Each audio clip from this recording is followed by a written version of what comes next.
I'll be right back. No problem. Ô, arrombado!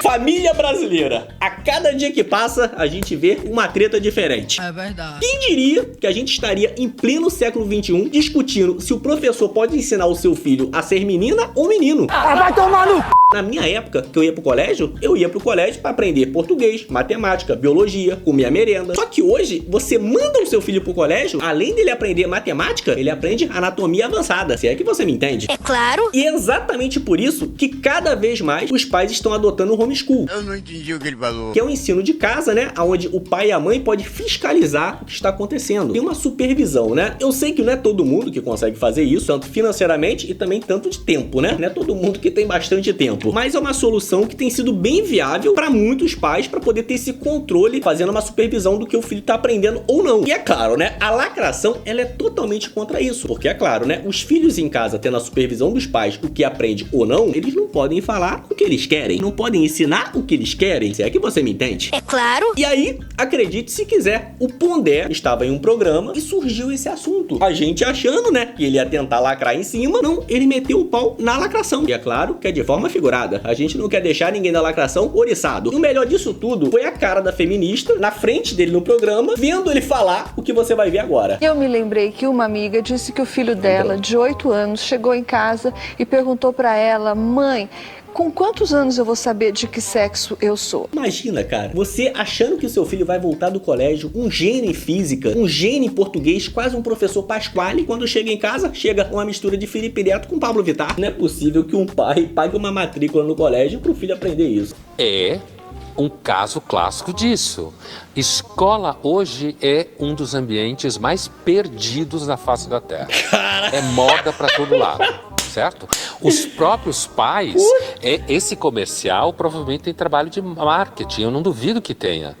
Não duvido que eles não estão lendo ali uma certa tendência de um nicho, certo? E que nem necessariamente significa que não vai ter mais brinquedo com gênero masculino e feminino, mas tem um nicho. E ele tá falando isso, pessoal, no programa, porque agora tem loja, né, fazendo propaganda, entrando nessa modinha de fazer brinquedo pra criança sem gênero. Né? De fato existe o nicho e a empresa está querendo atender esse nicho. E aí acaba influenciando a criança, né? Vê a propaganda. Só que quando você olha isso do ponto de vista um pouco mais sociológico, distante do marketing enquanto tal, você vê uma situação em que o menino pode chegar em casa, ou a menina, e entender na cabeça dele que vai chegar numa idade em que finalmente ele vai decidir o que inclusive não está na moda achar legal. Certo? A expressão opção é uma expressão em desgraça. Eu não sei qual dificuldade hoje do colégio, ou seja, aonde for, deixar a criança ser criança. Comenta aqui embaixo o que você fazia no colégio. Cara, mudou completamente. Certo? Mas que em algum momento, finalmente, ele vai saber se é menino ou menina. Agora, imagine isso na cabeça da criança, né? Ao longo desse tempo, nós não temos a mínima ideia como se constrói a identidade sexual. E eu vou falar, as escolas, se continuarem com isso, irão sair perdendo, porque com toda certeza os pais vão tirar os filhos de umas escolas dessas, né? Ou qualquer outra coisa. Aí aparece o milênio, que leu uns 2 livros, ou fez uma tese de mestrado e doutorado, vai para uma escola e começa a ensinar o que quer. E além disso, ele desmascarou também um movimento chamado Walker, que diz que todo mundo que está fora dessas minorias, que eles falam, né, minorias, tem uma certa dívida com essas minorias, que não tem a menor lógica, né? Imagina, você nasce, aí você não tem a menor ideia o que o seu tataravô fez, aí você cresce, a pessoa fala, olha só, você está em dívida, você sabia que o seu tataravô fez isso? Não tem a menor lógica, não tem nexo isso, velho. Como Raymond Aron dizia que o comunismo é a nova religião secular, ele está dizendo então Meu Deus do céu. O movimento woke é a nova religião secular. Ele até faz essa menção que você disse ao pecado original. A cara dele. Não é não. E pecado original porque talvez a gente esteja, quer dizer, não faz parte, não temos controle sobre esse pecado. O pecado, por exemplo, de não pertencer a uma minoria, é isso que ele quer dizer?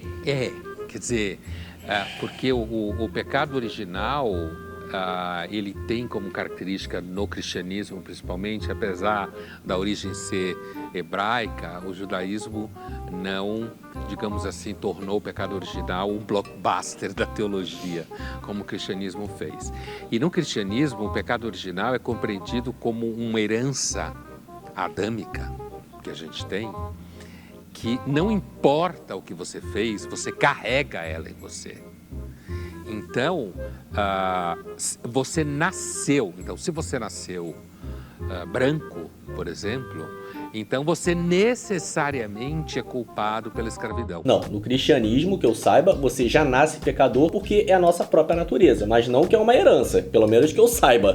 Mesmo que na sua família ninguém nunca tenha tido escravo, no caso do Brasil falando, você tenha sido um branco imigrante, que seus ancestrais foram pobres, miseráveis, como os imigrantes sempre foram, que vieram parar aqui porque estava muito ruim onde estava, ou seja, não tenha nenhum vínculo histórico, nunca foi proprietário de seres humanos, certo?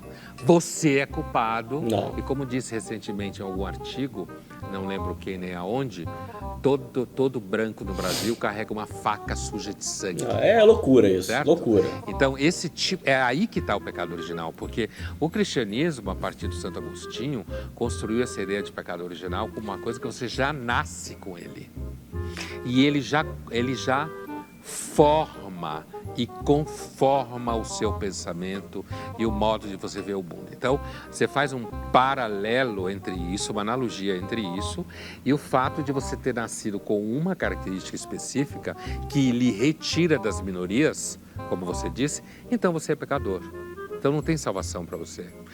O que você pode é passar a sua vida inteira tentando dar prova de pureza. Como, por exemplo, levantar hashtags. Levantar hashtags, acusar todo mundo de todo tipo de pecado. E hoje é o que mais fazem, né? Racismo, machismo, sexismo, usar expressões como o tempo inteiro falar que todo mundo sofre de fobia disso, fobia daquilo, certo? Com esse tipo de rótulos. E o tempo inteiro, principalmente, no ambiente, por exemplo, de universidade, onde isso cresce enormemente, porque é um ambiente dado a fanatismos, né? Tanto de professores quanto de alunos, nós somos alunos, professor também é um bicho bem dado a fanatismo, o resultado é que você tem que ficar o tempo inteiro provando que você não é racista, é absurdo. Provando que você não é machista, provando que você não é gordofóbico, provando que...